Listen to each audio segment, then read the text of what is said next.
जय हिंद दोस्तों।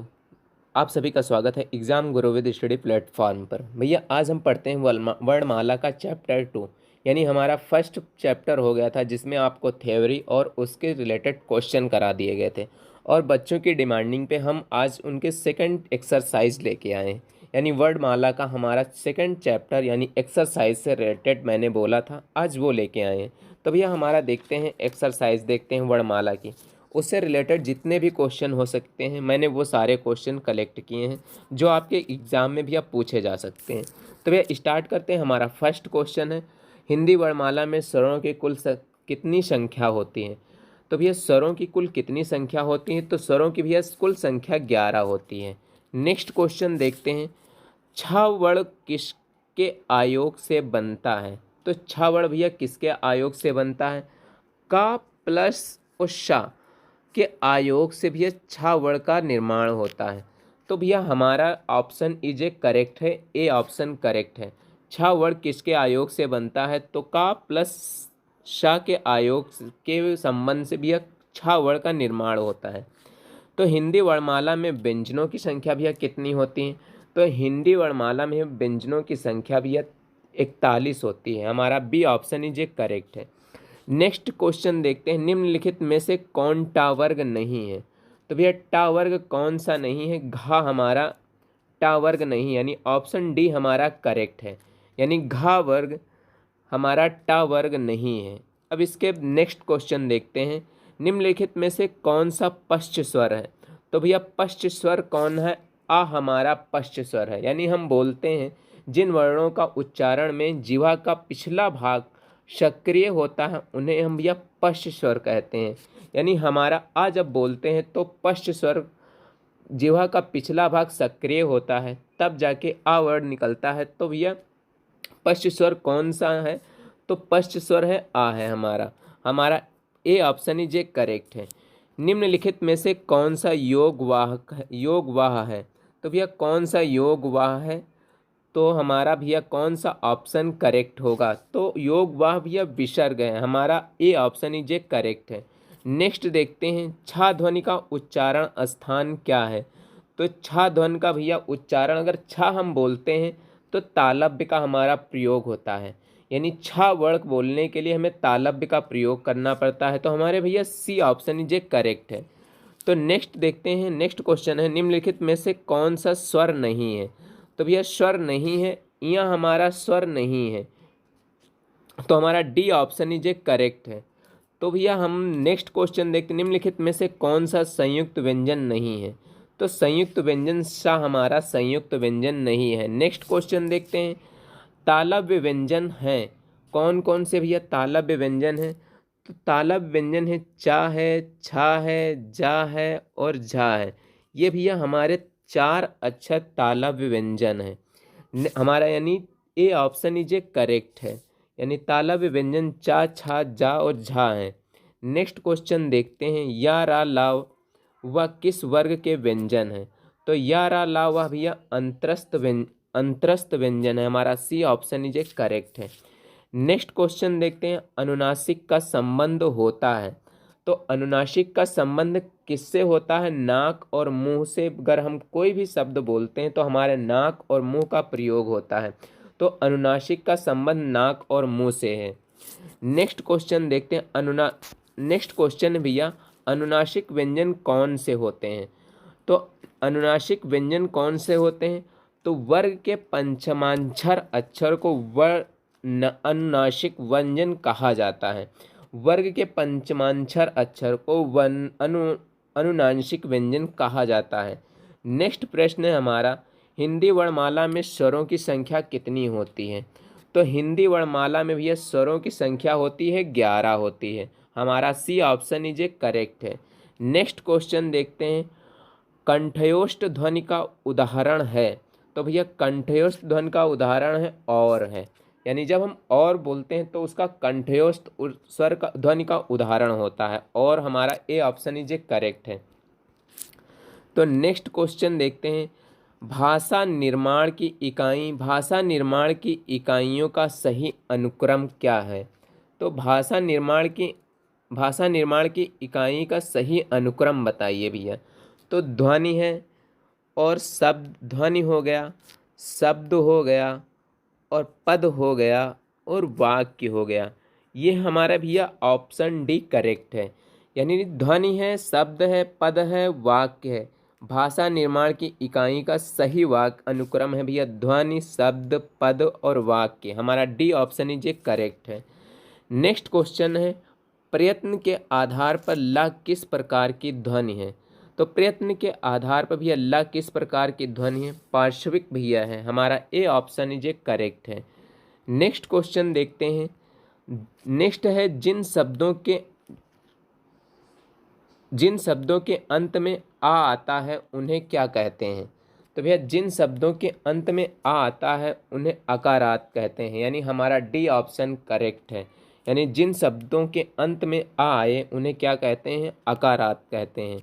Next question देखते हैं। नेक्स्ट क्वेश्चन है, इनमें संयुक्त व्यंजन कौन सा है? तो भैया संयुक्त व्यंजन कौन सा है? तो ज्ञा हमारा भैया संयुक्त व्यंजन है।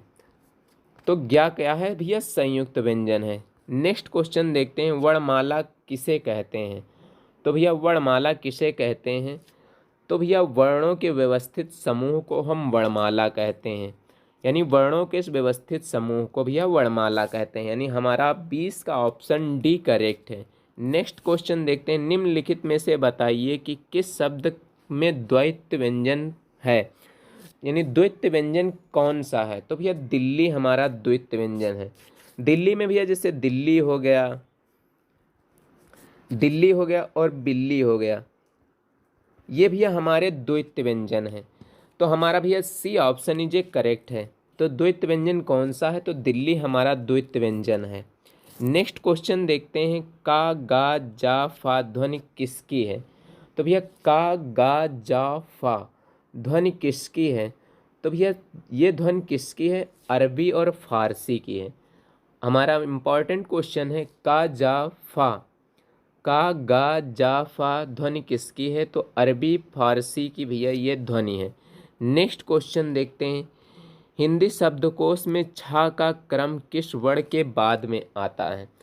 इस तरह से भैया क्वेश्चन आपके पूछ लिए जाते हैं। तो हिंदी शब्दकोश में छा का क्रम किस वर्ण के बाद में आता है? तो भैया किस वर्ण के बाद में आता है? तो भैया हमारा डी ऑप्शन करेक्ट है। यानी का और प्लस छा के बाद में छा वर्ण आता है। तो भैया हमारा ऑप्शन डी जे करेक्ट है। तो हमारा भैया कौन सा वर्ण के बाद, किस वर्ण के बाद में आता है? तो का के बाद में आता है। हमारा डी ऑप्शन भैया करेक्ट है। तो नेक्स्ट क्वेश्चन देखते हैं, निम्नलिखित में से कौन सा घोष वर्ण है? तो घोष वर्ण भैया कौन सा है? म हमारा घोष वर्ण है। यानी डी ऑप्शन इज करेक्ट है। नेक्स्ट क्वेश्चन देखते हैं, काकल्य वर्ण कौन से हैं? तो काकल्य वर्ण भैया कौन से होते हैं उसके बारे में जान लेते हैं। हाँ भैया हमारा काकल्य वर्ण है। यानी हमारा सी ऑप्शन इज करेक्ट है। नेक्स्ट क्वेश्चन देखते हैं, जब एक ही ध्वनि का द्वैत हो जाए तब वह क्या कहलाता है? जब भैया किसी ध्वनि का द्वैत हो जाए तो वह क्या कहलाता है? तो द्वैत होने पर भैया वह क्या कहलाया? युग्मक ध्वनि कहलाता है। यानी हमारा बी ऑप्शन इज करेक्ट है। नेक्स्ट है, पा, फा, बा, भा, मा आदि का उच्चारण किससे होता है? तो पा, फा, बा, भा, मा का उच्चारण भैया किससे होता है? ओष्ठ से होता है। यानी पा, फा, बा, भा, मा अगर हम बोलते हैं तो हमारे ओष्ठ का प्रयोग होता है। तो भैया इसका उच्चारण स्थान क्या है? तो ओष्ठ हमारा उच्चारण स्थान है। यानी बी ऑप्शन इज करेक्ट है। नेक्स्ट क्वेश्चन देखते हैं, जब दो व्यंजन एक साथ मिलते हैं तो उन्हें क्या कहते हैं? जब दो व्यंजन एक साथ मिलते हैं तो उन्हें भैया क्या बोला जाता है? संयुक्त व्यंजन बोला जाता है। यानी हमारा ऑप्शन ए करेक्ट है। नेक्स्ट देखते हैं भैया, हिंदी में जिन वर्णों के उच्चारण करते समय केवल श्वास का प्रयोग किया जाता है उन वर्णों को क्या कहते हैं? तो भैया उन वर्णों को क्या कहा जाता है? अघोष वर्ण कहा जाता है। यानी हिंदी में जिन वर्णों का उच्चारण करते समय केवल श्वास का प्रयोग होता है उन वर्णों को हम अघोष कहते हैं। यानी हमारा ए ऑप्शन करेक्ट है। नेक्स्ट क्वेश्चन देखते हैं भैया, महाप्राण ध्वनि व्यंजन वर्ग में किससे संबंधित है? महाप्राण ध्वनियाँ व्यंजन वर्ग में किससे संबंधित हैं? तो भैया दूसरा और चौथा वर्ण व्यंजन वर्ग से संबंधित है। महाप्राण ध्वनियाँ व्यंजन वर्ग दूसरा और चौथे वर्ग से संबंधित हैं। नेक्स्ट क्वेश्चन है, किन ध्वनियों को अनुस्वार कहा जाता है? तो भैया किन ध्वनियों को अनुस्वार कहा जाता है? स्वर के बाद आने वाली नासिक ध्वनियों को भैया अनुस्वार कहा जाता है। हमारा A option is a correct है। नेक्स्ट देखते हैं, नेक्स्ट क्वेश्चन कौन सा है? नेक्स्ट देखते हैं भैया, नेक्स्ट और लास्ट क्वेश्चन है, हिंदी शब्दकोश के अनुसार संतान, सकल, सचल, सक्षम शब्द का सही क्रम क्या है? यानी भैया हमारा क्वेश्चन है, हिंदी शब्दकोश के अनुसार संतान, सकल, सचल, सक्षम शब्द का सही अनुक्रम बताइए। तो हमारा लास्ट क्वेश्चन है, सकल, संतान, सकल, सचल, सक्षम शब्द का सही अनुक्रम क्या होगा? तो भैया हमारा सी ऑप्शन करेक्ट होगा, यानी संतान होगा, फिर हमारा नेक्स्ट होगा सकल होगा, फिर सक्षम होगा और फिर होगा सचल होगा, यानी हमारा सचल होगा। यानी भैया हमारा सी ऑप्शन करेक्ट है। आज भी हमारे वर्णमाला के सारे क्वेश्चन कंप्लीट हो गए। आपको वर्णमाला की पूरी क्लास फर्स्ट और सेकंड दोनों को कंप्लीट देखिएगा। आपको फर्स्ट में पूरी थ्योरी है, फिर उसके बाद में 20-25 क्वेश्चन की एक्सरसाइज है, फिर उसके बाद में बच्चों ने बोला था कि सर इसके और क्वेश्चन करा दीजिए, तो मैंने जितने भी हो सके उतने क्वेश्चन कलेक्ट करके इकट्ठा करके और आज मैंने आपको वर्णमाला की सेकंड क्लास कंप्लीट करा दी। मिलते हैं एक नेक्स्ट वीडियो के साथ में, तब तक के लिए जय हिंद दोस्तों। अगर चैनल पे आप नए हैं तो चैनल को लाइक और सब्सक्राइब और शेयर करना ना भूलें। तो जय हिंद, वंदे मातरम दोस्तों।